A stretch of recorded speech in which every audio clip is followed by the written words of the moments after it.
Right everyone, I'm going to explain to you why it's so difficult to pin down what martial arts the ninja did. I'll have to explain a few things beforehand, but if you'd like to support me, get yourself a copy of the Book of Bushido, which was advertised at the beginning of this video and it'll be advertised at the end. And let's go through why it's so difficult to find out what martial arts the ninja used.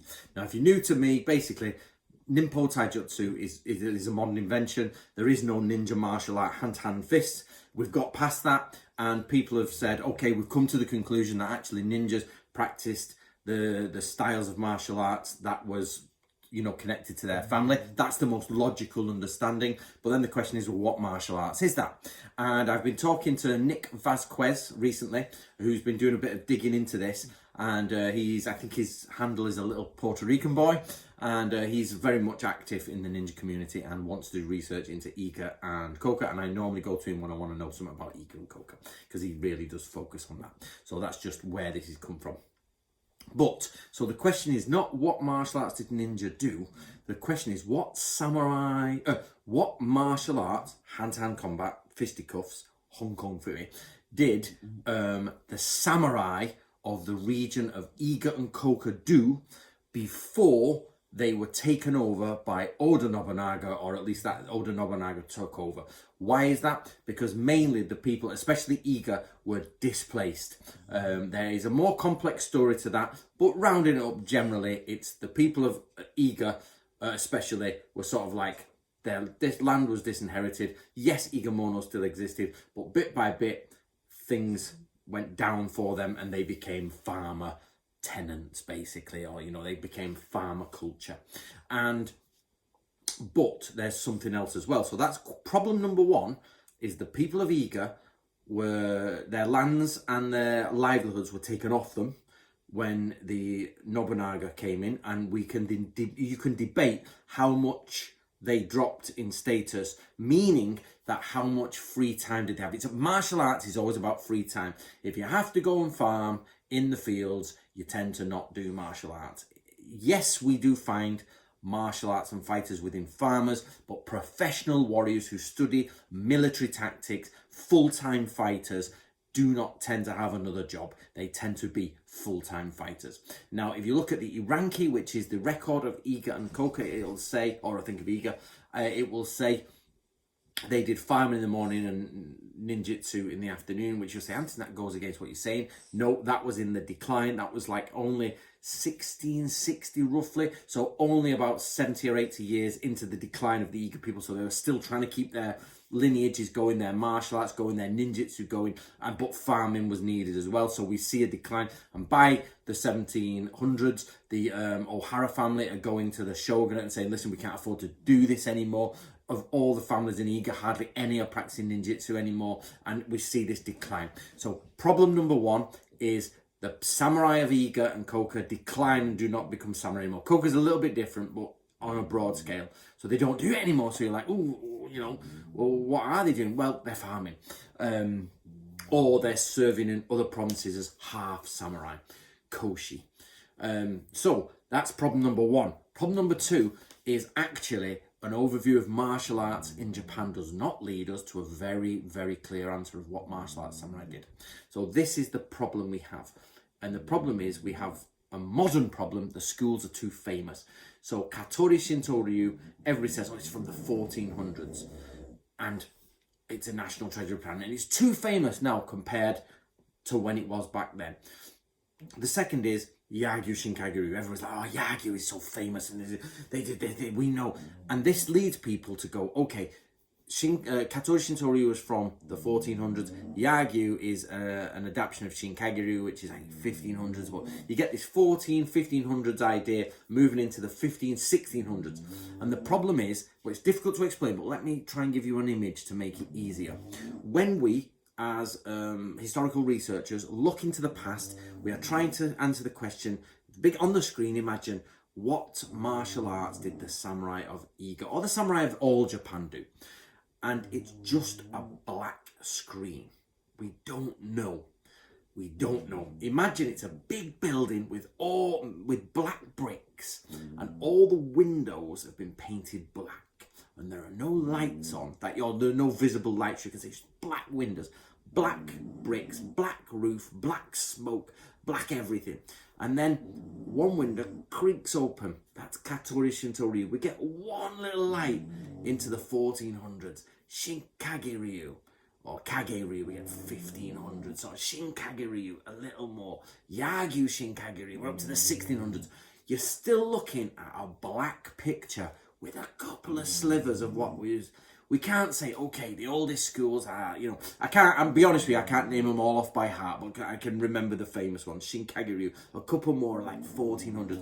Not everybody in Japan is doing that. It's not a case of Shinkage-ryu is 1400s, Anthony, and therefore this is what they practice in the 1400s. It's a ridiculous statement. That means everybody in Japan practice Shinkage-ryu. It's absolute nonsense. A very, very tiny. Let's say there's 1 million samurai at Sekigahara. They're not 1 million samurai at Sekigahara, but in the time of Japan, around the Sengoku period, there's 1 million samurai, yeah? I actually don't know the number. I think it's close to 1 million samurai. About 10% of the population. But somebody put it in below. What's the actual population in 1580 to 1600s? Of all them samurai, what martial arts are they doing? We don't know.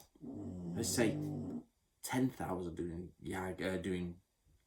Katori Shinto-ryu. I have 1 million samurai across the what Sengoku period. 10,000. That's a massive number of people doing one school. So where are the other 990,000 people?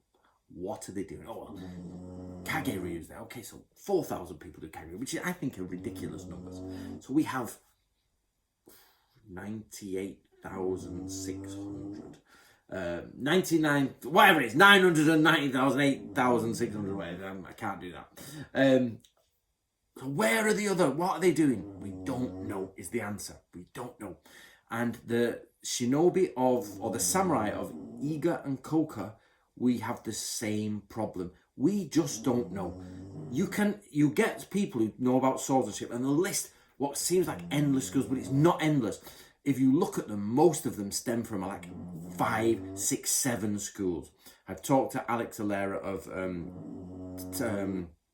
Taisha-ryu of this. He said it boils down to the swordsmanship in the late Sengoku Muromachi period changed. It just changed. And we have people talking about this swordsmanship was changed. It's totally different now to how our grandfathers did it. And in fact, not only that, most of them did spearsmanship and the bow. And now the sword has become, and the guns. And now the sword has become, this is what we do. And one Japanese teacher said they reckon the swordsmanship of the late Edo period was by far better than the Sengoku period, because hardly if anybody used swords in the Sengoku period. They were like hammering the spears, arrows, bows. They're all debatable things. But the point is it boils down to the fact that we don't know what most of the martial arts were in samurai times at the time when it was most important to know about our martial arts in the warring period. How ridiculous redundant is it that we don't know that? And people will list your schools, but when you trace them schools back, they all stem back to one man. And that one man didn't teach all of Japan. Stems back to another woman. He didn't teach all of Japan. Most of the samurai arts of the samurai period are missing. For such a well-studied culture, it's ridiculous. So where are they all? But the problem is that we're going into 1580, 1570, 1560, 1550 to find out when the ninja were really, really doing their stuff. And in a remote place like Iga, we say, what martial arts did they do? We have no idea. No idea. Now, what we do know is there's the Revenge of Iga story. Now, I did a video on this. If anybody can find it, link it. It's, I think, Revenge in Iga, Ninja Revenge in Iga or something like that. Please link it below and I'll pin the post.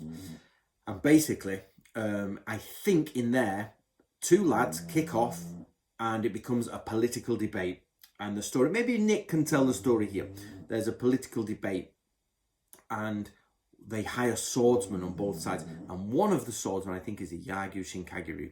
But this is like early 1600s. I don't remember the exact date, but early 1600s. So we know that in Iga and the early, we've got the Yagyu family. Now, this, for those people who know Japanese history, the Yagyu just stormed all over Japan in the early 1600s. Why? Because the shogun was studying Yagyu Shinkage-ryu. That meant everybody wanted to be like the shogun. Let's all study Yagyu. And that's when you can say nearly all of Japan is gone.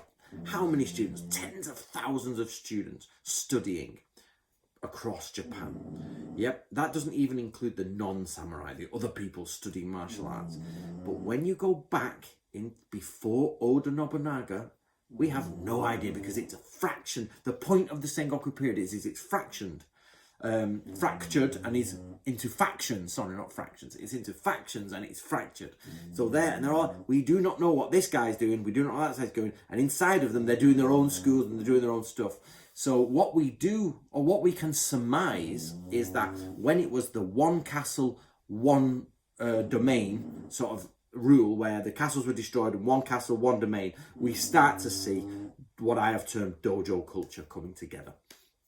So when we ask what were the samurai and ninja doing in Iga, the answer is unknown, totally unknown. Doesn't mean we can't find the answer, but we're going to have to do some serious digging, doing some serious stuff, and the answer is probably not going to be very clear. Now, I have personally come across, now this is from memory, but I've personally come across Iga Ryu Kusurigama, and basically it's sickle and chain, and which the ninja are famous for. But I've come across a scroll like that, and I've looked in my scroll collection, and it's not there. I don't know why. I think it's just I've got to search it on my computer, and all my stuff's packed away. And when you search things on your computer, if you get the wrong hyphen or something that's not quite right, you don't find it. But I have seen it somewhere, and and as you guys know, I've moved and I've packed everything away, so I won't be able to go through it now. But I think there is that, but that doesn't mean that the ninjas used Kusurigama. I even actually wonder whether it is actually a bit of a later addition. But even so, the point being is, this leads to another point, is Iga Ryu does not mean ninjutsu. Everybody gets this wrong. They all get it wrong. Iga Ryu, it must mean ninjutsu. Iga Ryu, horsemanship. Oh, ninja horsemanship. Iga Ryu, kenjutsu. Oh, it must be ninja kenjutsu. No, it's a samurai school who does kenjutsu, horsemanship, and ninjutsu. Get it right. Shinobi no jutsu. Remember the correct words are shinobi no jutsu, Shinobi no Mono. I had bloody Christopher Flynn telling me off the other day because I hadn't bloody well kept to my other one. But you guys know by now it's Shinobi no Mono. Well, there you go, guys. The bolt is clearly snoring in the background. So this video is for Nick, and it's to say to him that we don't know, have a clue what they did. Nobody knows. We have no idea. We can only guess.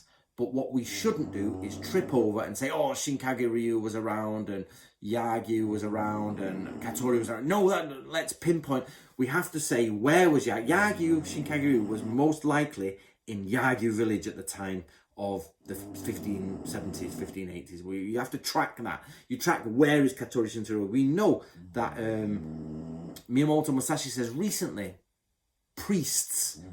monks, priests, out of Kashima Shrine and Katori Shrine have started teaching, which means Katori Shintaro didn't really come out till the Edo period and get popular. You know, it might have gone out at the time, but again, somebody needs to track the real history of Katori Shintaro. They tell you all the time it started in this date, but yes, when is that 5 people doing it, or 500 people, or is that 10,000 people doing it at that date? So the question is, if you teleport back in time to Iga, what would they be training in? We have no idea. We can only guess. And our guess is based on logic. And the logic is a big black screen with blacked out windows that gives you only very little to go on. Which some people might jump, oh, maybe the ninja had their own martial arts system. No, they didn't. There is no evidence for that whatsoever, but there's plenty of evidence that each family had their own dedicated arts. So yes, and we know in the ninja manuals, it tells us, learn kenjutsu, learn iai, learn spearsmanship. It tells us what to do. You know, it doesn't say learn our secret ninja martial arts. It says learn martial arts to perform you as a ninja, because you're going to have to break into places and kill people. So we know that, so we can start to put the pieces together outside of the black bricked out wall. So there you go, guys. Ninja martial arts. That video hopefully will be for Nick. He'll give him a that way. And basically, guys, Japan is still locked down in COVID. There's not really much I can do until I get to Japan, get a translator on hand, get a couple of months there and start answering these questions. Because at the minute, it's just it's just not feasible. And as you guys know, I am moving house. It's all going to be on standstill for a couple of years. But I will get to Japan before that. I'm hoping to go to Japan next spring. So in about 8 months. But I'm making it been 5-6 years since I've been to Japan. Amazing, eh? Never not been that long. Right, guys, I hope you enjoyed that. I'll speak to you soon. I'm back off to the land and the caravans tomorrow. See you later.